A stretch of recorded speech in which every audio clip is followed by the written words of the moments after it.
परम प्रेममय श्री श्री ठाकुर अनुकूल चंद्रेर जन्मदिने आमादेर श्रद्धार्घ्य गीति आलेख्य प्रिय परम रचना और परिचालना सुब्रत सेन भाष्यपाठे सुब्रत सेन और गौरी भट्टाचार्य कंठ संगीत समर्पिता मान्ना राजीव नायक सुशांत जाना माधुरी मान्ना मानसी सेन सुमिता मान्ना वंदना सातमल संगते सृजन सातमल शांतनु मान्ना बसंत पाल श्रेष्ठांते असित भट्टाचार्य परिवेशनाय सत्संग अधिवेशन केंद्र देउलटी धराघाटा शुरू होच्छे गीति आलेख्य प्रिय परम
पाटना जिलार हिमायतपुर ग्रामे एक समय बास करतेन परम पूजनीय पातस्मरणीय शिवचंद्र चक्रवर्ती महाशय और तार भक्तिमती श्री मनमोहिनी देवी।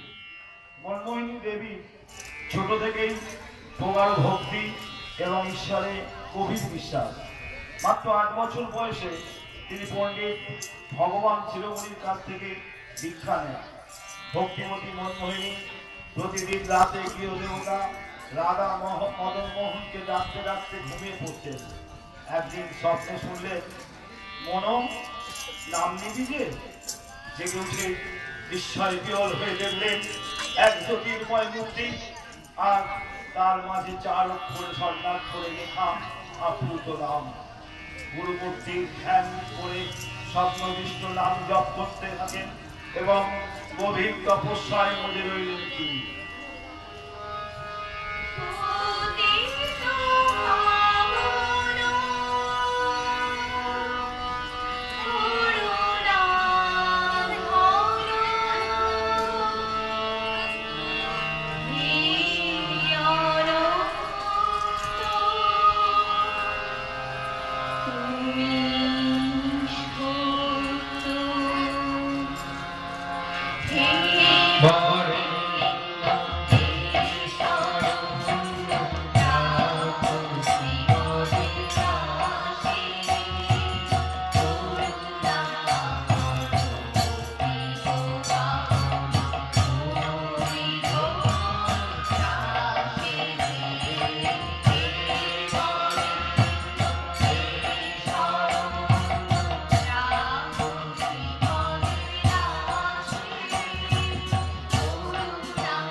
একান্তে বসে আকুল প্রার্থনা জানিয়েছিলেন তিনি, দয়াল তোমার মতো যেন সৎ গুরুরূপী পরম পুরুষের মা হতে পারি।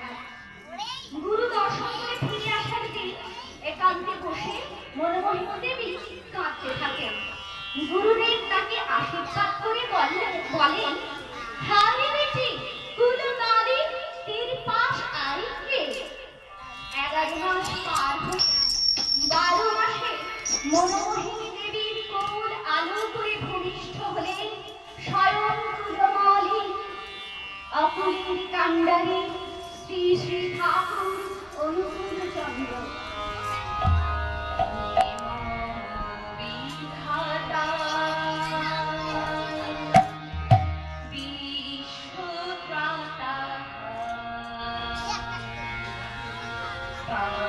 কাগচিরা মুক্তিদাতা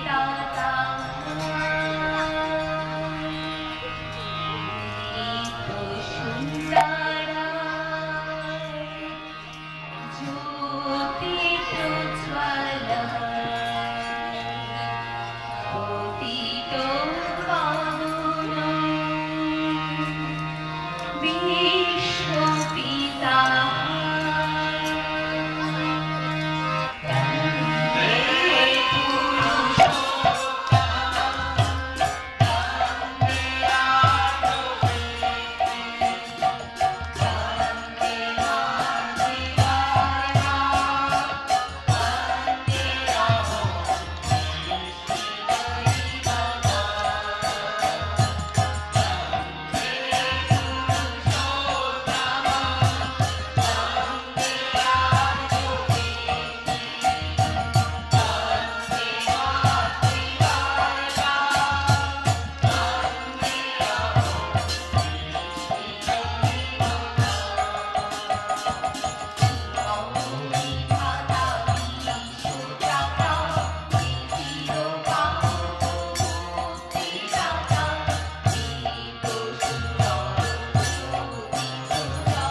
চোখে পড়লো সেই জ্যোতির ঝলক। তারা ভাবলো চক্রবর্তী বাড়িতে বুঝি আগুন লেগেছে। পরে তাদের ভুল ভাঙলো, আগুন নয়, এক দিব্য জ্যোতি হয়ে নিয়ে ভূমিষ্ঠ হয়েছেন মাতা মনমোহিনীর কোল আলো করে এক দিব্য শিশু, ভাবিকালে পরম দয়াল শ্রী শ্রী ঠাকুর অনুকূল চন্দ্র।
যাতে তিনি প্রকৃত মানুষ হতে পারেন আর প্রেম বিলিয়ে মানুষকে আপন করে নিতে পারেন, সেই শিক্ষা দিতে থাকেন।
একদিন মাতা মনমোহিনী দেবী শিশু অনুকূলকে নিয়ে গেলেন গ্রামের এক কবিরাজের বাড়ি।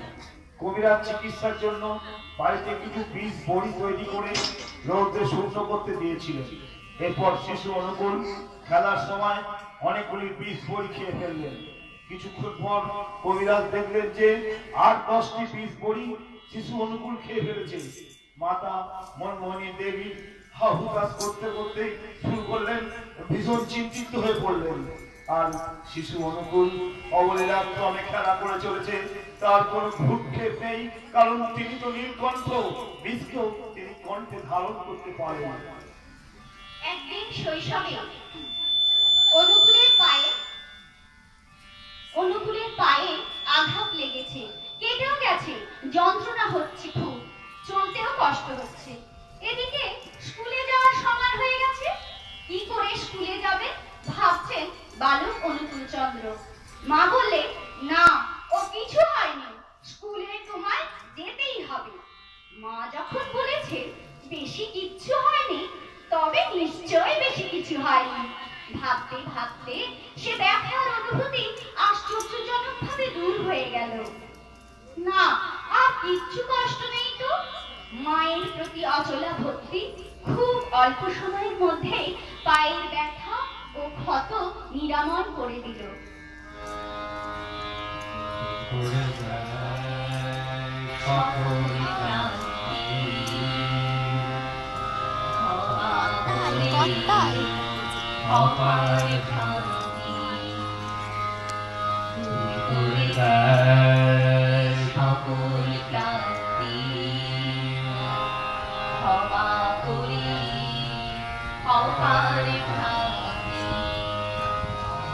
মায়ের পায়ে সকল শান্তি আসে জীবনে, মাকে ছাড়া বাঁচে কে প্রাণী।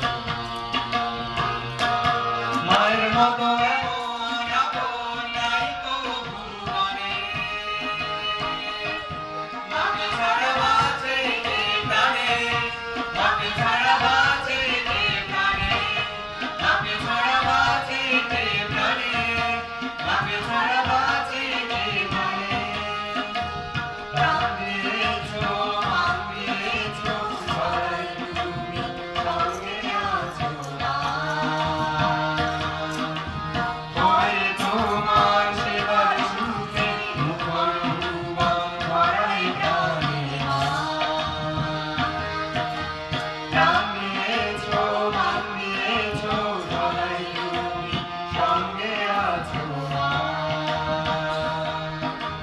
হয় তোমার সেবার সুখে মুখর ভুবন ভরাই প্রাণে মা। মায়ের পায়ে সকল শান্তি আসে জীবনে, মাকে ছাড়া বাঁচে কে প্রাণে। মায়ের মতো এমন আপন নাই তো ভুবনে,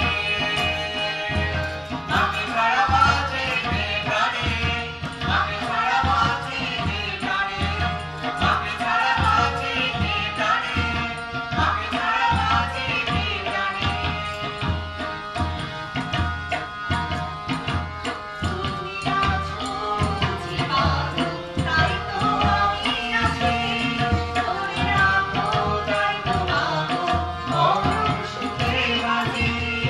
তুমি আছো জীবনে, তাই তো আমি আছি, ধরে রাখো তাই তো পাবো মরণ সুখে বাঁচি। মায়ের পায়ে সকল শান্তি আসে জীবনে, মাকে ছাড়া বাঁচে কে প্রাণে। মায়ের মতো এমন আপন নাই তো ভুবনে, মাকে ছাড়া বাঁচে কে প্রাণে, মাকে ছাড়া বাঁচে কে প্রাণে, মাকে ছাড়া বাঁচে কে প্রাণে, মাকে ছাড়া বাঁচে কে প্রাণে। শ্রী শ্রী ঠাকুর সর্বপ্রকারে মানুষকে বাঁচাতে চাইছেন। একটি মানুষও যাতে অকালে ঝরে না পড়ে, সেই কথা চিন্তা করে ধাপে ধাপে তিনি দেহের চিকিৎসা, মনের চিকিৎসা এবং সর্বশেষ বাঁচার মন্ত্র সৎনাম প্রদানের ব্যবস্থা করলেন। দীক্ষার মাধ্যমে প্রত্যেকটি মানুষকে ইষ্ট আদর্শ বা সদ্গুরুতে নিরবিচ্ছিন্ন ভাবে যুক্ত করতে হবে, কারণ সদ্গুরুর প্রতি সৎনামে মরণ বা যাজন অকাল মৃত্যু জয়ের পরম ও সর্বশ্রেষ্ঠ হাতিয়ার। তাই তো তিনি সমস্ত ভারতবাসীকে জেগে ওঠার কথা বলেছেন। ওঠো, জাগো, এগিয়ে যাও, নেবে দেখতে যে ওরা যে কত দূর এগিয়েছে, তাহলে আবার পিছিয়ে পড়বে। জাগার লগন এলো তোরা জাগে না ওরে, জাগার লগন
জেগে উঠেছে এবং জাগার মতো করে জেগে উঠেছে। প্রিয় পরমের সান্নিধ্যে এসে মানুষ জীবনের সব ভুল ভ্রান্তিগুলো বুঝতে পেরেছে। জীবনে চলার পথে তাকে ধরলে সব দুঃখ দুর্দশার নিরসন হয়। তাকে জীবনে আগে গ্রহণ করতে হবে, তবে তো মানুষ বুঝতে পারবে প্রিয় পরমের কি অপার করুণা। আমাদের মতো পাপী তাপীদের তিনি কিভাবে ক্ষমা করেন এবং রক্ষা করেন।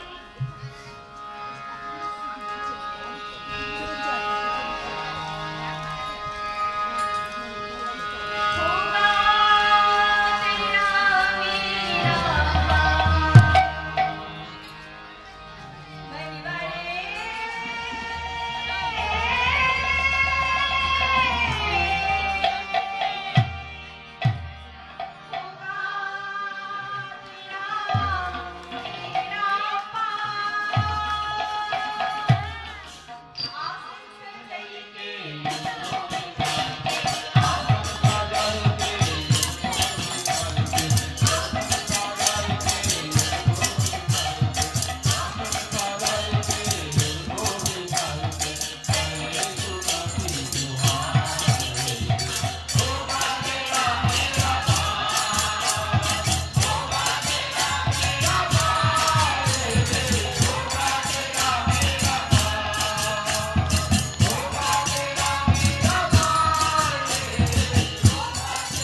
একত্রিত হয়েছি তারই শুভ জন্মদিনে, তারই কথা মানুষকে বলার জন্য, তারই গানে কবিতায় বিভিন্ন ছড়ার মাধ্যমে তাকে স্মরণ করার জন্য।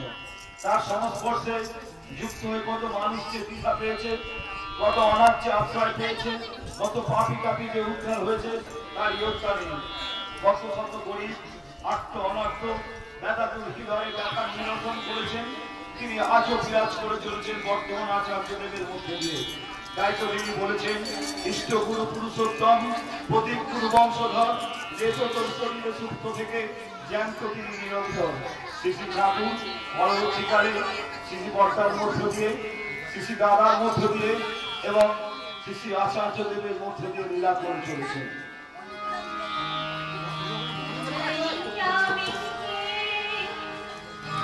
करुणा की बारिश सबसे प्यारा है, आपसे सीखा जीवन चलना सबसे प्यारा है, मुझे प्यारा लगा।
জীবনের ভালো মন্দ বোঝার ক্ষমতা অর্জন করেছি, তারা কেউই তার আশীর্বাদ থেকে বঞ্চিত হব না জানি।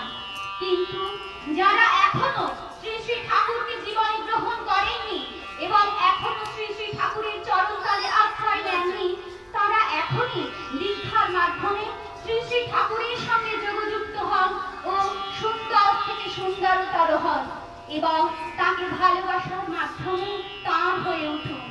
তাই তো শ্রী শ্রী ঠাকুরের জীবন আদর্শ গ্রহণ করলে একজন মানুষের জীবনে আমূল পরিবর্তন আসে। এই প্রসঙ্গে একটা ঘটনা উল্লেখ করি। একজন দাদা দীক্ষার কাজে এক জায়গায় গিয়েছিলেন। বাড়িতে মা ভীষণ অসুস্থ। হঠাৎ দেখা গেল তার মোবাইল বাজছে। মোবাইলের অপর প্রান্তে তার বোন বললেন তার মায়ের অবস্থা গুরুতর, তাই বাড়ি ফিরে আসার অনুরোধ করলেন। দাদাটি তখন কিংকর্তব্য বিমূঢ় হয়ে কি করবেন ভাবছেন। সেই ভেবে তৎক্ষণাৎ তার গাড়িকে ঘুরিয়ে নিয়ে বাড়ির দিকে আসছিলেন। কিন্তু তিনি ভাবলেন যে তিনি তো ডাক্তার নন। তার মনে হলো তিনি তার মায়ের চিকিৎসা তো করতে পারবেন না।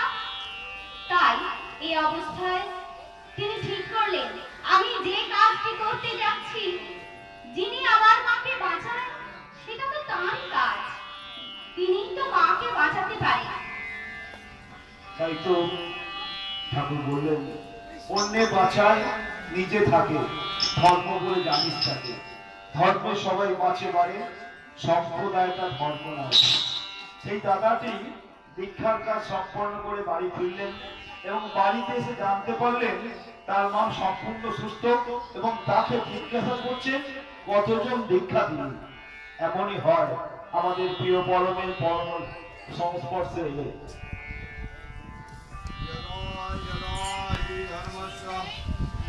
निर्भवति भारत अभ्युत्थानम धर्मस्य तदात्मानं सृजमः परित्राणाय साधूनां विनाशाय तदुष्कृतं धर्म संस्थापनार्थाय सम्भवामि युगे युगे।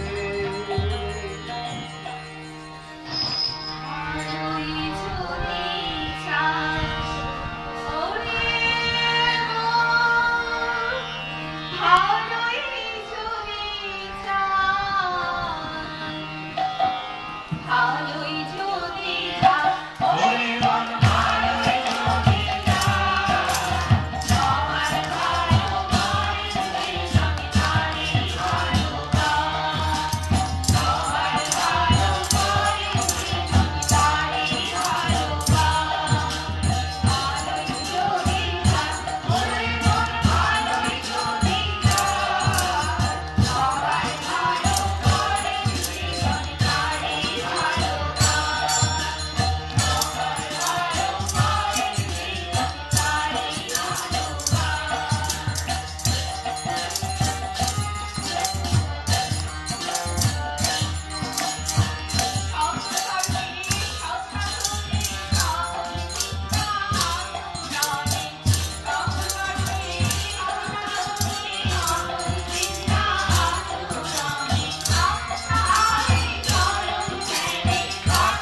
এখানেই শেষ হলো। জয়